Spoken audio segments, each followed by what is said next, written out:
তুমি কি জানো পৃথিবীর সবচেয়ে রহস্যময় জায়গা কোথায়? হ্যাঁ, অ্যান্টার্কটিকা।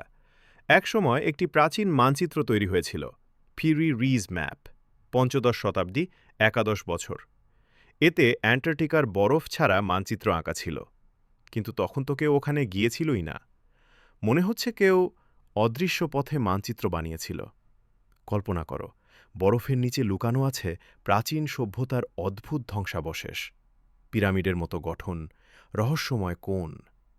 কেউ কেউ বলেন অতীতের মানুষ এখানে বসবাস করত। আর গুজবও আছে, ওখানে এলিয়েন বেস বা ইউএফ ও ঘাঁটি হতে পারে। ছোট ছোট উড়ন্ত বস্তু দেখেছে কেউ কেউ। আবার শোনা যায় দ্বিতীয় বিশ্বযুদ্ধে নাৎসিরা বানিয়েছিল গোপন ঘাঁটি, যেখানে তারা পরীক্ষা করত নতুন প্রযুক্তি। কিন্তু বাস্তব কি? বিজ্ঞান বলে বরফের নিচে লুকানো আছে লেক, পাহাড় আর হাজার বছরের ইতিহাস। সব রহস্য এখনও উন্মোচিত হয়নি। তাই অ্যান্টার্কটিকা এখনও আমাদের জন্য পূর্ণ রহস্যময়। যদি তুমি আরও এমন রহস্য জানতে চাও, ফলো করো।